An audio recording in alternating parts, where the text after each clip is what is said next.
Hi guys, and welcome back to World of Tanks. And yes, today I'm going to be looking at what is possibly the most OP tank to hit World of Tanks, the Chrysler K, or to be more specific, this version, the HMH Chrysler K, or the Special K, as a lot of people have sort of taken to calling it. So, yeah, there was a lot of sort of controversy that sort of arrived with this tank when it arrived on console. Obviously, it started, various things, and yeah, so there was a lot of controversy sort of attached to it, and it's because it is kind of OP, and it's arrived on console seemingly without any nerfs, and if Tankpedia's are to be believed, I think 1mm extra side armour as well, so yeah. And I think I would have to agree, and I am going to probably have to call OP on this tank. It is very toughly armoured frontally. It's got, the side armour is not great, but it's better than most American tanks, and it is American, tier 8, by the way. No preferential matchmaking, as you can see up there, just play up to tier 10. But yeah, very, very tough armoured frontally.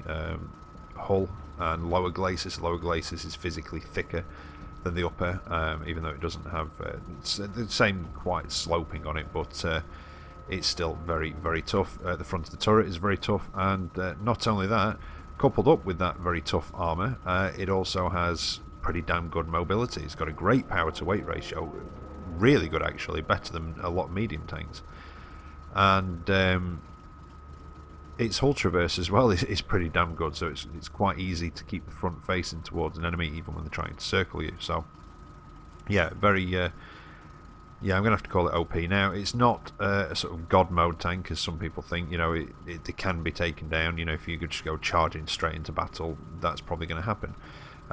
But I think even in the hands of an unskilled player, I think this tank would be a force to be reckoned with, and in the hands of a skilled player, these things could really sort of dominate, I think, especially in tier 8. Not so sure in tier 9, although it is been a tier 10 match. Didn't come up against a great deal sort of higher tier, but it does seem like it'd be able to possibly hold its own in the higher tier matches as well, just obviously not as aggressively.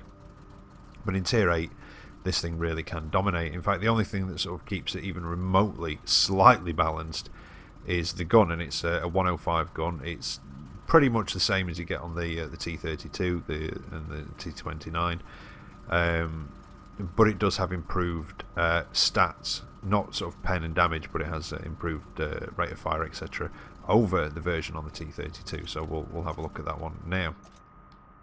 So 1200 horsepower engine, which goes towards that really good power to weight ratio. 105mm gun, as I said, 5.94 rounds a minute. I think it's 5.66 or 65 roughly on the T32, so it's got a better rate of fire than the T32. It does have that lower pen for the tier of 198. Most tier 8 heavies have about 225 pen, and that's one of the things about the T32 that I think it does need a bit of a buff to its pen. Maybe not quite as high as 225 because its turret is particularly tough, but maybe a slight bit of a buff. But anyway, yeah, so increased rate of fire, 198 pen, so that is slightly low for the tier. In fact, I think it's one of the lower ones on a tier 8 heavy, obviously along with the T32. 320 damage, 260 on your premium rounds, again 320, 53, 420 on your HE.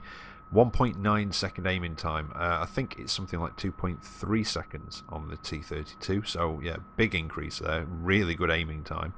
And 0.36 accuracy, so really good accuracy as well. It's 0.41 on the T32 to give you that sort of an idea. So 0.36 is really good accuracy, and 1.9 second aiming time is really very good.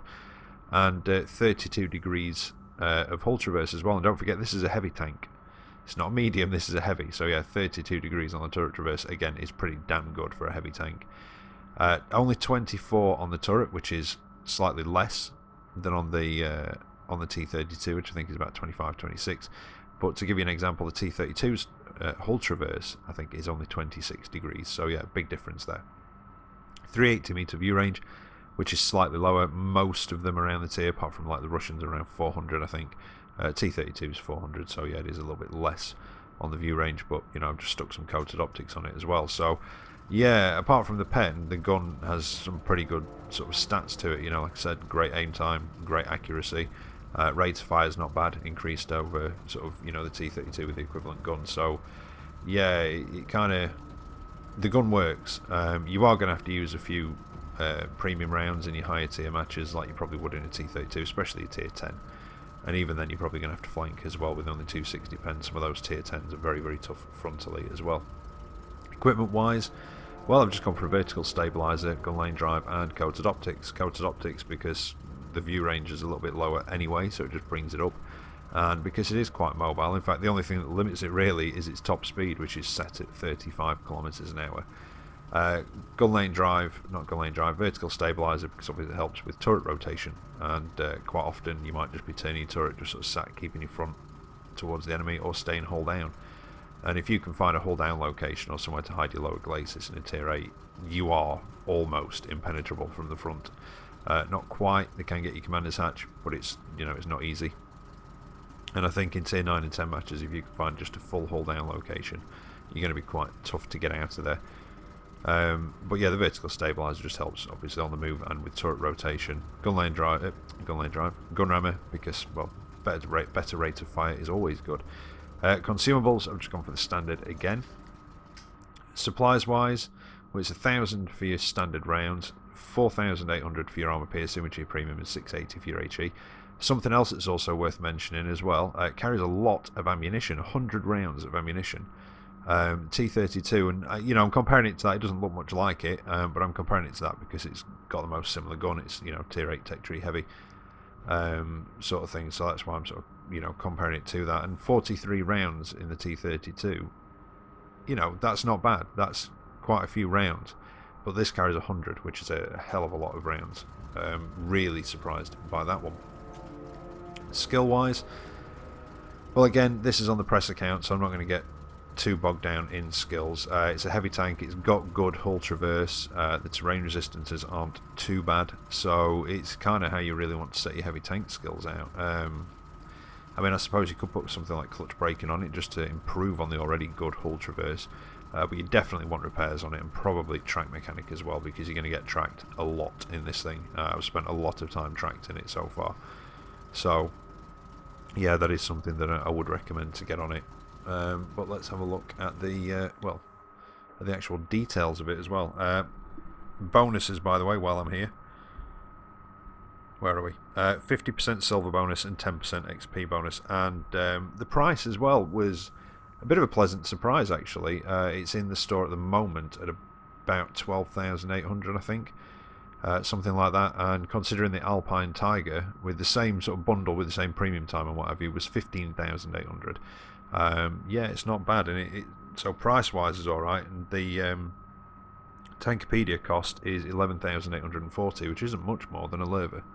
So yeah, price wise not bad. Obviously the Lerva's got more pen on its gun, but this is much better armoured. But anyway, concealment is pretty poor as you would expect, big heavy tank. 0.09 stationary, 0.06 on the move. You're not going to be hiding in this. And as I said before, maximum speed is limited to 35, but you get a very, very good power to weight ratio of 20 horsepower per ton, which is really good. T32, what does that get? 13.9. So, you know, Patriot, let's have a look. Because Patriot's, you know, fairly nippy, 15.17. And yeah, this gets 20 horsepower per ton, so a very good power to weight ratio. Engine is sort of located frontally as well, which was unusual for American tanks at the time. So yeah, the engine is at the front, the fighting compartment is at the back. And what else? 14 in reverse. You do have a 20% chance of fire. I've not been set on fire yet, but then again, I've not been hitting the engine yet, and I would imagine if I am, or did I get hit in the engine? Possibly. I would imagine if I do, it'll most likely be from the side rather than from the front, but do bear in mind that that's obviously where the engine is in this. Now, gun depression, not great, 6 degrees. Now, that does seem to be over the front, and I'm not entirely sure, but it did seem to have a bit more gun depression over the sides, as well as you would imagine. Not too much more, because obviously, you know, for each degree the muzzle goes down. the breach has to go up inside the turret, and the turret's not overly tall, but it does seem like it had slightly more gun depression over the sides. But that is something I didn't really fully check. But just thinking back, it did seem to be that anyway. As you can see, the accuracy 100 meters 0.36, on the move 0.56, and accuracy on rotating the turret 0.70, which are nice to have those figures in there as well. Standard reload time 10.10 seconds, as I said before, but obviously your equipment and skills will increase that as well. Now, terrain resistances aren't too bad. 1.1, and 2, so they're not really bad at all for a big heavy tank. Kind of average. Yeah, I think kind of average, if not slightly on the lower side, but still quite nice terrain resistances. Turret on top. Radio is located just in the right side of the turret, below the commander's hatch. Ammunition blocks at the back of the tank, so the entire back of the tank, of the hull, is one big ammunition block, and a good portion of the back of the turret is an ammunition block as well. So if you get the back of one of these, yeah, it don't matter where you shoot, there's a good chance you could hit an ammo rack, which is quite nice. Shell velocity, which is something I keep forgetting recently, 945 on your standard armor piercing, which isn't bad, probably about average to be honest.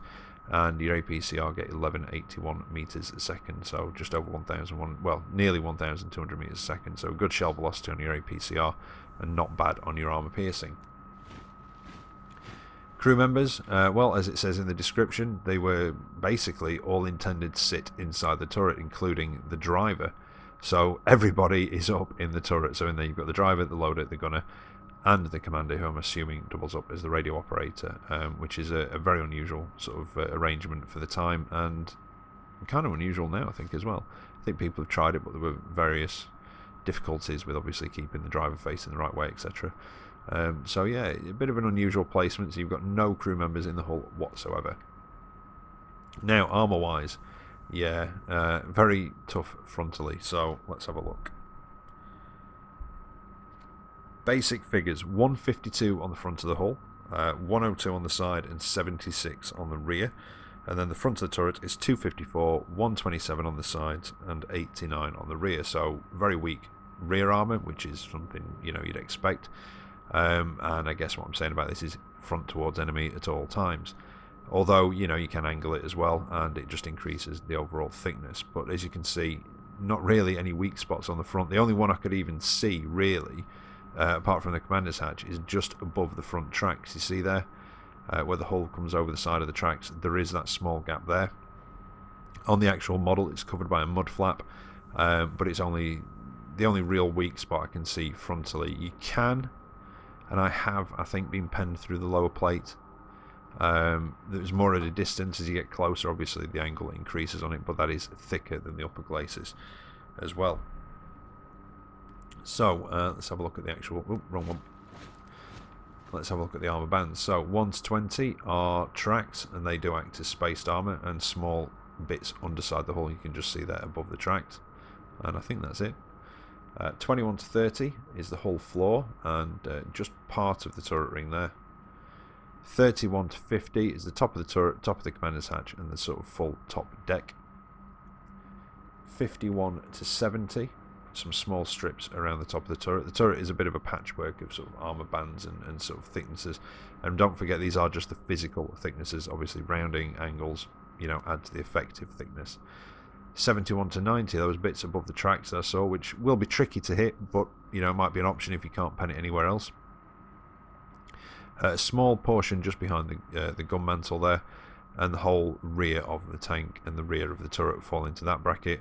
91 to 120, you've got the angled rear sides, which are actually covered. Those angled bits are, well, they're covered on the model, but obviously they're showing as no hit zones by machine guns with ammo boxes, but obviously, you know, they're not here, so I would imagine your shells will just go straight through and hit the hull of the tank. But as you can see, it's just straight. There's no messing about down the side of the tank. It is just, you know, I think it said 102, so it's just showing 102. Upper sides, lower sides, and again, bits of patchwork strips on the turret as well. What we're on now, 121 to 160. Well, that's your upper glacis, which is at 152. To give you an idea, the Tiger 2s is 150. and has a similar sort of angle to it on the upper glacis, so that does give you kind of an idea how tough it's going to be, because obviously Tiger Twos are in your game, everyone's going to come up against them, so it just gives you that sort of reference point, if you will. And again, bits on the turret, sort of a patchwork on the side of the turret there, just the side of the commander's hatch.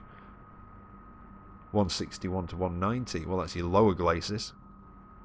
I've got no actual sort of reference for that. I'm not sure how thick it is, but it's thicker than the upper glacis. But it doesn't have the same sort of angle to it, but it is still quite a tough lower glacis on this. And if anything does pen, you know, if you're going towards something, it does happen to pen your lower glacis, just get in its face. I've just been getting in people's faces in this, and they don't seem to be able to pen, and you can just pick them apart at your leisure. It's a bit of a bully tank. Your commander's hatch also falls into that bracket, and again a strip just around the gun mantle. 191 to 130. The lower portion of the commander's hatch, as you can see there, and then just the front side sort of cheeks, if you will, of the turret as we're coming forwards, and just getting thicker towards the 254, which is, well, the rest of the gun mantle and the front portion of the turret as well. The upper bit is a bit thinner, sorry, but it is very well rounded, and it's just a very tough turret in general. And yeah, I can't really pick out any weak spots on the front of this. You can see the mud flaps I was on about that cover that portion, which it's very well angled, so it might not be overly easy to get through, but it, you know, it's worth a shot. But yeah, apart from the commander's hatch, there's not really many places that I can see to pen this on the front. Your best bet is try and track it and get around its side, because if you try and circle it, its hull traverse is quick enough to keep up with most things. But anyway, let's get into the replays and see how it actually handles.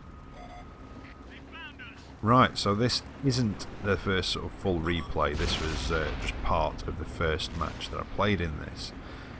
And I've just included this. It's a bit of a brawl in it, basically, and that's what this thing is really good at, brawling. Because things can't tend to circle you, but I'll try to, so I just thought I'd include this, because it kind of gives you a good example of its armour, but it also gives you a good example of some of the limitations of that gun depression as well, with it being a fairly tall tank on top.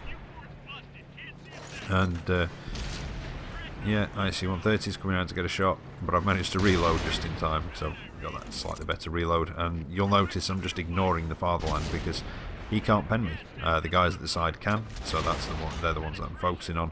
He's now trying to get around the side, so I'm going to try and pull back and sort of keep him in front of me if I can, and just bounce a shot off the IS. And to be honest, I wasn't even playing particularly well, if I'm honest. I was just sort of, I don't want it to sound big-headed, but I wasn't even really trying in this tank, sort of in the games. It's I don't know. I was just pottering about, sort of putting it to the test, really. Going up against stuff, just really getting in there and getting stuck in and seeing what it can and can't do. And that's, quite often now I test these tanks. I'll look at it and sort of think, right, okay, so what can it do? And with a tank like that, it's got good armour, just get in there, get it straight in there, get up in people's faces, see what it can and can't block, and if you die, you know that it can't do that, and you've got to play it slightly differently. So yeah, that's what I kind of like to do in some of these. But yeah, it's very tough, frontally very tough, and like I said before, a very good brawler.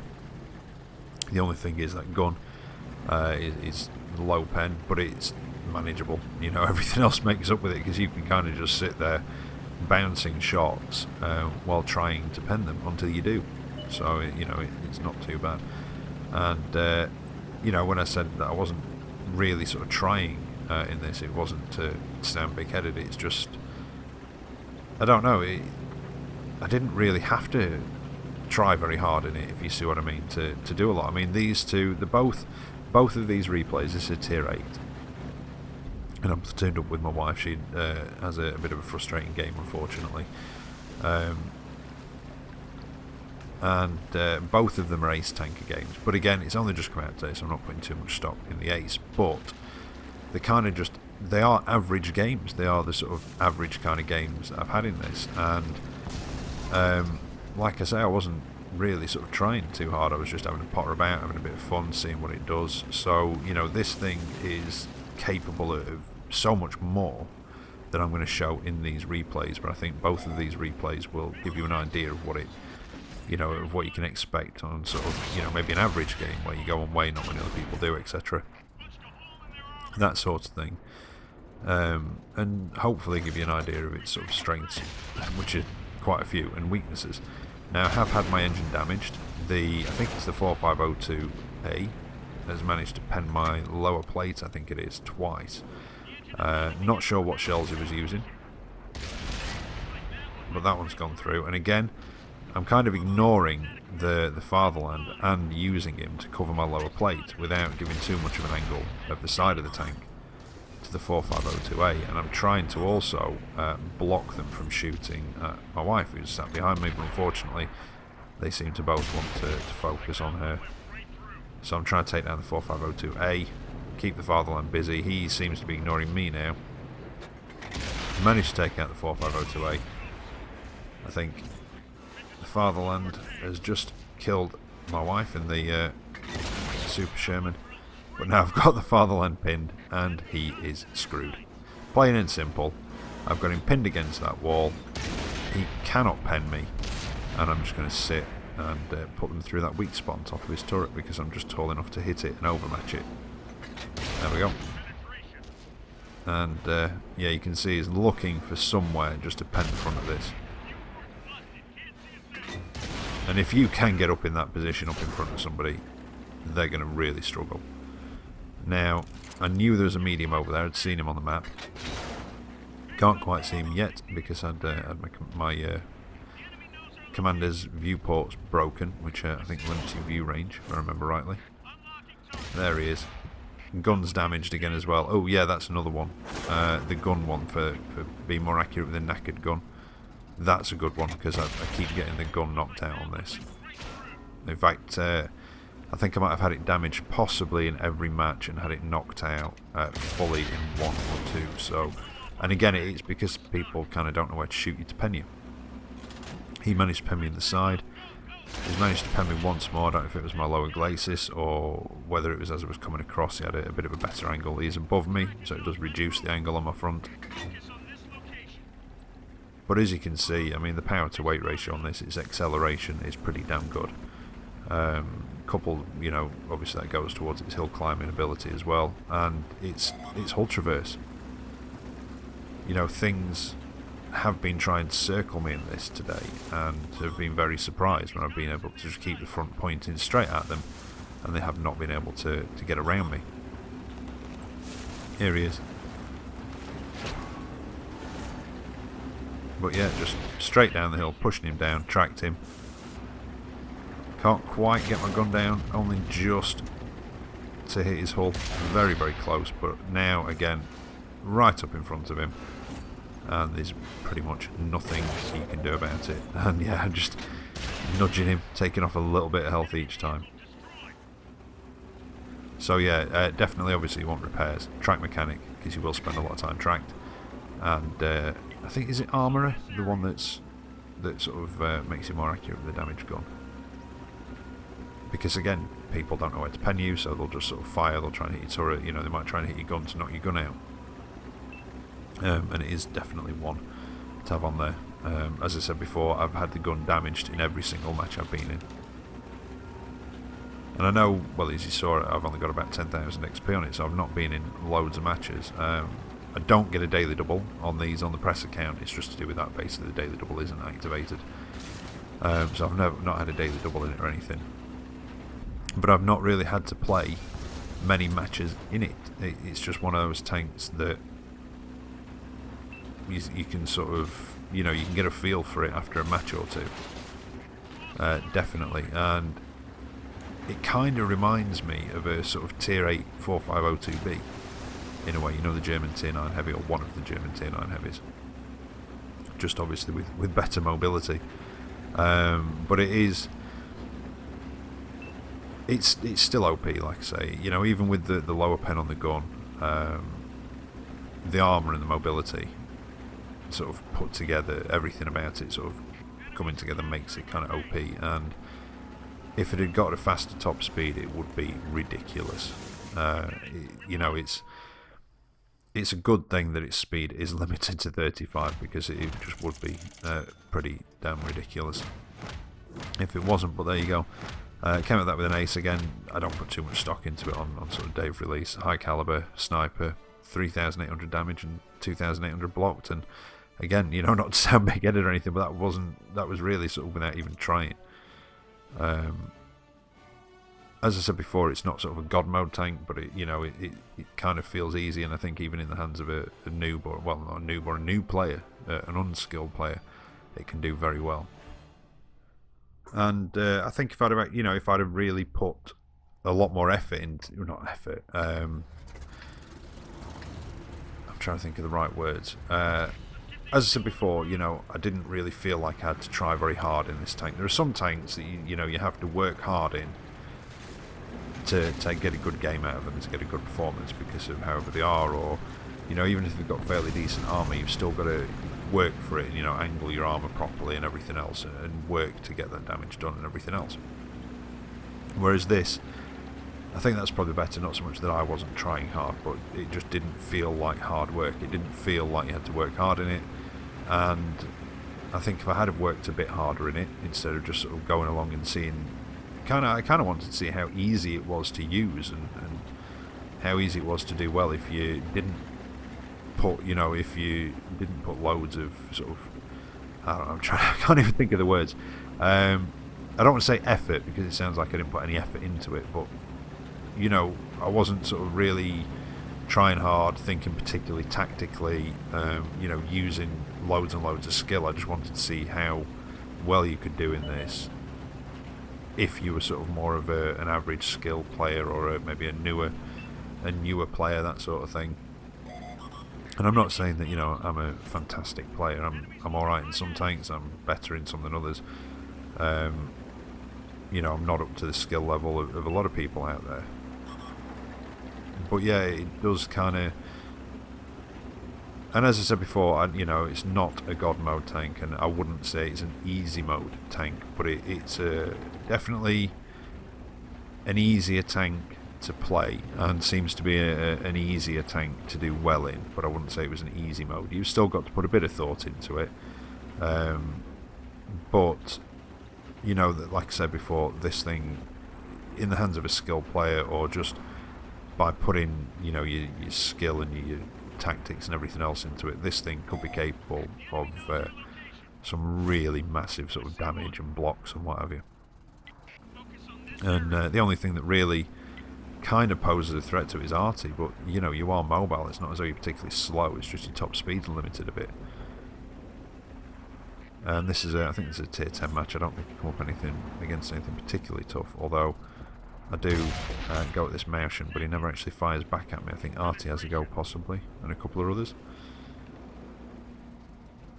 But yeah, these were just sort of these were average matches, and I'm not even having to use my premium ammo to deal with the Martian from the side. It's showing as a 50-50 pen, but it's going through quite nicely.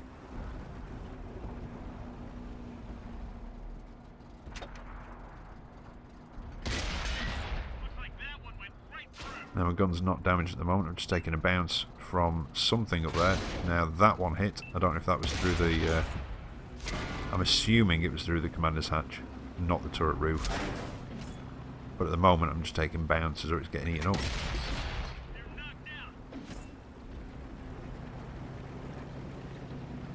You know, and as you know, like I say, there's a part in this match where I just charge in. Charge in and up and over is in a minute, up and over ridge and just straight into sort of two enemy tanks, and that's again just to see what it can and can't do. Should have looked for a better shot on the RT. In fact, I had one there. I think it's going to be too late. Yeah, he's been taken down. And just keep on moving in. But yeah, the price on this did surprise me. 12,800, especially with the price of some of them we've had recently. As I mentioned, the Alpine Tiger at 15,800. So yeah, the price was a kind of pleasant surprise on this. Whether there'll be a clean version, whether this is it, I really don't know. so not entirely sure on that one. I think it did say something in the article about only being available until the 26th, so maybe, I don't know, not entirely sure. I'll see if I can find out on that one and tweet it or something. But yeah, so the price kind of was a bit of a surprise, and when I saw it got the same gun as the T32 pen-wise, I was like, okay, so armour and mobility are great, pen's not amazing, but it'll work, and you know, coupled with everything else, it just does go together to make quite a powerful tank. And I mean, I've gone sort of a bit noobish here, haven't I, really? You know, just charged straight in against these guys, but I just wanted to see what it could do. And I'm managing to get my front round to him. My turret couldn't quite keep up then, though. So I did donk that shot, and my front wasn't quite facing him beforehand. But as you can see, my turret's following him. I'm managing to just keep my front towards him. He is managing to get around me a bit. Did put a hit in. But it is certainly a mobile heavy. I'd say it's the most mobile, heavily armoured heavy I think that I've been in. Because a lot of the time, you know, when they're heavily armoured like that, they are not particularly mobile, but that one definitely is. But 3,000 damage, 2,000 blocked, and 1,400 assisted as well. And again, without even really trying too hard or playing particularly well either. So yeah, definitely a bit of an OP tank there. But there you go, the Chrysler K. What more can I say? I think I'll just leave it at that and just say I hope you've enjoyed that video. I'll be back tomorrow with another one for you. So until then, take care out there, and I'll see you next time. Catch you later.